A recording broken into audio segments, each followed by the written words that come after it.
If your brand belongs in the heart of the yachting world, this is where it happens. Yachting International Radio reaches over 1 million yachting professionals and enthusiasts every month, with 77 million impressions, 220,000 social followers, and 74,000 podcast subscribers. Our hosts are insiders, crew, captains, CEOs, trusted voices shaping the industry. This is targeted, high-impact advertising in a luxury niche. Visit yachtinginternationalradio.com/advertise. Your audience is already listening. Hello, everybody. I am sitting here today with Tim Davey from Global Marine Travel. We're at the Palm Beach International Boat Show. And shout out to 365 Yachts, Yacht Crew Center, and Yachting International Radio for allowing us in this wonderful setup. Welcome, sir. Yeah. Thank you. Thanks for having me. Yeah, of course. I've dealt with this company a lot during my years at sea, and they are the best of the best in making sure crew gets from A to Z. So thank you for your service. Yeah, appreciate you shouting that out. It's been fun. Yeah, it's been great. So tell me a bit about the company. How did it come about? Well, I was a crew member myself, and after 10 years at sea, always had a problem doing my own air travel. And I'm an old bugger now. So way back then, in the days of airline tickets needed to be zip-zapped, you needed a hand. And there was nobody that put their hand up and said, hey, I'm your travel agent, yacht industry, and I can help you out. So when I got off yachts and boats, that's exactly what I wanted to do, start my own company. Because as crew members, we're always thinking about that next step. Are we going to come ashore? What are we going to do? And so forth. And I chose travel. But in order to work in the yacht business or for yachties and be a vendor, you have to provide that top-notch service, exactly what yachties provide to their customers and their clients, their owners. So we started out with a very high level of service. Our slogan is, we're always open, 24 hours a day, 7 days a week. You can get hold of a live individual. You're not talking to a telephone tree. You're not being put on hold. You get through to somebody right away. So that's how we cut our teeth. And proud to say that was 25 years ago. And we have a magnificent team working for us around the globe. And it's not just in yachts right now. It's in commercial shipping, cargo ships, oil rigs, tankers. We do cruise line passengers and cruise line crew. So it's sort of growing, but it's all thanks to the start that we got in the private yacht industry. That's amazing. That's a very good origin story. And for those listening that maybe aren't too familiar with what we do, what makes crew travel fundamentally different as opposed to normal passenger travel? Oh, the unpredictability. The owner changes their mind at the last minute. They're now going to bring on 12 guests when you were expecting to do a crew change day or something like that. And in yachting, you say yes. So having the ability to cancel your flight and not lose that money is the value that we give to the yacht owners, the captains, and so forth. So yes, it really is the unpredictability nature of the business. Mm-hmm. And the marine fairs exist to help crew members manage those situations. They also come with extra luggage allowance, baggage allowance. So from a normal passenger, doesn't get the same allowance as a crew member would.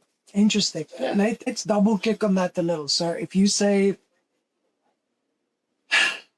last minute changes and cancellation fees are exorbitant for normal passengers.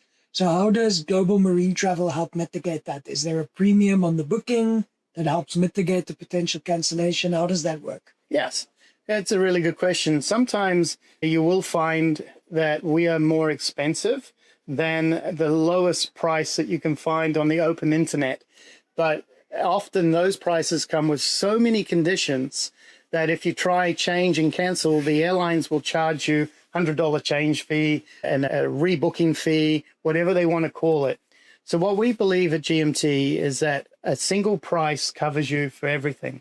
So we might be $25 to $50 more expensive than the cheapest, lowest fare, but it comes with our refundable, changeable conditions, and also the extra baggage allowance, and also that live person that you can call 24 hours a day, 7 days a week if you need help. I think that's a game changer, especially in this cluster disaster of an AI-driven call center world, because either someone picks up in the middle of Kolkata or you're talking to a robot. So I think having to talk to someone all the time as a yacht crew is a very big value add. So kudos to you guys. So we can comfortably say that choosing a cheaper flight is often a very big mistake as a yachty. Yeah, I mean, remember, you choose that cheap flight and it doesn't have a refundable, changeable conditions. You own that flight. That's yours. And if something happens and you can't take that flight, you're not getting that money back. So, yeah, that's the bottom line. Cheaper is always not better. Now, if you're 100% certain that you are going to go on that day and there's no influences that can come in and, you know, whether even bad weather, Yeah. great, take that cheap flight. Now, can you give us a real world example of like a very complex, difficult story? How you guys had to get a crew member from A to B? Where do you want us to start? I mean, COVID was an absolute mess. But what we found in the yachting industry was that people's yachts became their bubbles.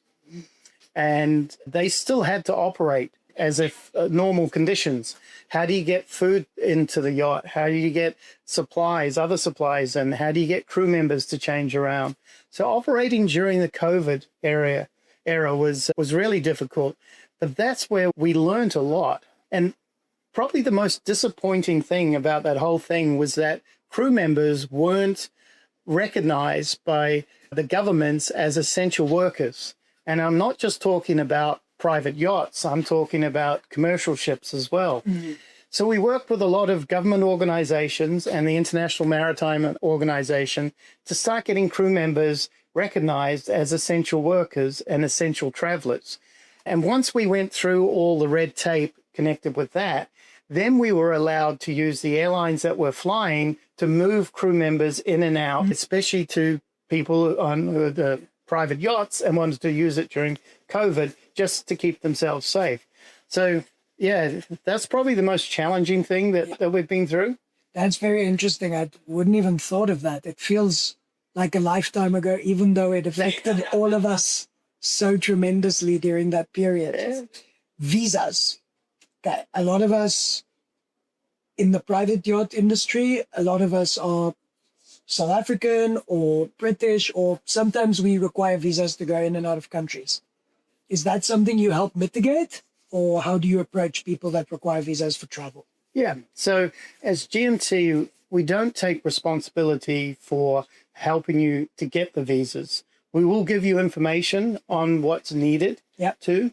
In the world of AI right now, visa applications and so forth are becoming easier and easier. There are robots and so forth that can really help out a lot with that. But I've always maintained that the most important part of your journey is your paperwork, your visa and so forth. And you should be responsible for that and to make sure that it is correct. And it's not necessarily the travel agent's responsibility. We'll advise and direct you in the right directions, but I don't want the responsibility of, you know, actually physically getting it for you. But that being said, what we've found over the last year, especially, is that with the generation of AI tools, that it's becoming more and more accurate, and the processes are very clearly laid out on how to get a visa. Mm-hmm. So I do believe it's getting easier to get the application in. What happens with the governments, that's entirely up to them, especially the US government right now. You know, there are lots of big delays. By the way, I'm getting a little bit thirsty. Can I grab a drink while we're doing this? Oh, wow. Surfside. You know, my kids drink this. So yeah, they'll be happy when they see this. Cheers. Not too shabby. Thanks for that. Yeah. Good segue. So you just mentioned AI and making certain processes earlier. How about within your organization? Is that something you leverage and find handy? Yeah, actually, I've got to be honest, I am loving the AI angle right now. Yeah. We are bringing it into all aspects of our company. In the back office, we're bringing it in to help us with invoicing, making sure the accuracy of all the invoices that go out, that we're not overcharging everybody. We are bringing it into our sales system. Before we take on a customer, it's all about knowing your customer, making sure they're not on a sanctions list, especially in private yachts, making sure you know who the ultimate beneficial owners are. Yep. And all that information used to take us days to do online or make phone calls and find out what was going on. Now with AI, we get that information within 30 seconds, and it's accurate. Yeah. In the booking process, we have online booking tools that we're developing right now.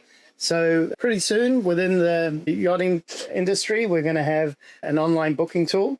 And so captains can manage their travels on their own rather than waiting for an email to come in. Interesting. We already have that in the commercial industry.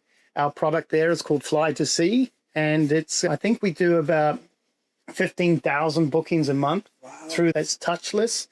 But the thing that I've said to all of our team members, and we have 206 people worldwide that work with us at GMT, is that even with the advent of AI, nobody's going to lose a job. Your job description might change, but we're not using AI to reduce our numbers. Instead, what we're finding now is we are doing more white glove service, attention to detail.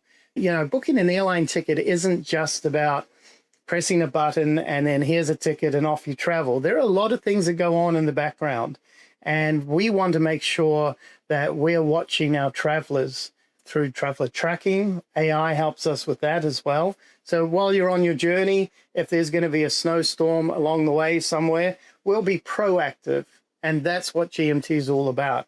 You know, we want to help you before you actually understand that there might be a problem. Yeah. And AI helps us with all that prediction. That's awesome. That's a really refreshing answer, because in this, we obviously love to leverage these tools. Yacht Crew Center, who's in this room, are an AI-powered platform. And I think the narrative around the world is very much from a scarcity mindset where, okay, all the white-collar workers are going to lose their jobs because it gets automated. But like you just mentioned, your job description might just change, and you're actually just using the tool to enable more efficiency and productivity. It doesn't mean people need to be cut. So that's a very nice thing to hear.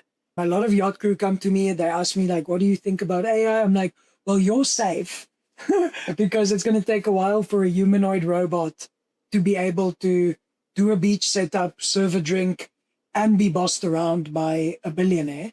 I think there's also something to be said about wealthy people that like to boss around a human as opposed to a robot. So Yachties, you're safe. And then final question to end it off on a lighter note. How many World Cups has South Africa won, and how many has New Zealand won? Okay, see you later, guys. Oh, you see I have the rugby ball going here right now. This is exactly what South Africans are going to do at the next World Cup. They're going to drop it. See? By the way, GMT, this is our slogan rugby ball. A lot of you yachties have already received these. We've been giving these out for years at boat shows and when we're seeing yachts around town and so forth. If you'd like to get one of these, get hold of Julia at Global Marine Travel, and she's going to hate me for that. But anyway, it's great to have a rugby ball on board so you can throw it around at any time. If you see us at any of the boat shows, ask us for a rugby ball. We've always got them. And yes, New Zealand will triumph at the next Rugby World Cup, and then we'll have 3-3. There we go. Okay. There we go. Thank you, sir. I really appreciate your time, and thanks for everything you do for the yachties. No worries. Bye, everybody. Thank you.